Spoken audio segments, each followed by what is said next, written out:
ഇങ്ങനത്തെ തിരക്കേടില്ല. എന്തോ ഒരു കോളുണ്ടല്ലോ. എങ്ങോട്ടാ പക്ഷേ പോണേ? ആ ഇന്നിപ്പേ മദേഴ്സ് ഡേ ഒക്കെ അല്ലേ, അമ്മയ്ക്ക് സർപ്രൈസ് കൊടുക്കാൻ വിചാരിച്ചു. അരികുടച്ച് പോവാ. ആ ഞാൻ ഇവിടെ ഉണ്ട്, ഞാനിട്ട് വരാം. അല്ല എന്താ പ്രശ്നമുണ്ടോ? എന്താ മുഖം കൊല്ലാ പാടിയിരിക്കുന്നു? ഒന്നും പറയണ്ട ശിവേട്ടാ, പെണ്ണുങ്ങളാ വിളിച്ചേ.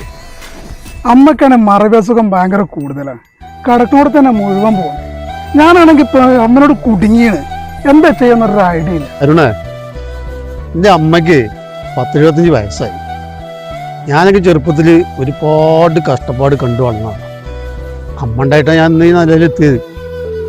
അമ്മ ഉണ്ടാകുമ്പോഴുള്ള ആ വില അറിയുന്നത്. അപ്പോൾ നമ്മളൊക്കെ നാളെ പ്രായമാവേണ്ട ആൾക്കാരല്ലേ, ഓർക്കും വേണ്ടി കഷ്ടപ്പെടുന്നത് ഒരു കഷ്ടപ്പാടല്ല. അമ്മയ്ക്ക് പകരം അമ്മ തന്നെ വന്നു.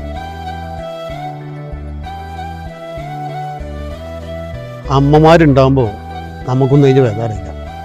ഇപ്പോൾ സുധീഷിൻ്റെ അവസ്ഥ ഒന്ന് നോക്കിയാൽ, ചെറുപ്പത്തിൽ മോനെ കിട്ടേണ്ട അമ്മേൻ്റെ സ്നേഹമോ ലാളിഞ്ഞൊന്നും കിട്ടാതെ വളർന്നാണ്. അതിന് ബുദ്ധിമുട്ട് അവന് മുഖത്തിപ്പം കാണുന്നില്ലേ? എന്താണ് അരുണേ, എനിക്ക് പറ്റുകയാണെങ്കിൽ എൻ്റെ അമ്മ ഉള്ള കാലം വരെ നല്ലപോലെ നോക്കാൻ കഴിഞ്ഞ് നോക്ക്. ഞാൻ വരാം.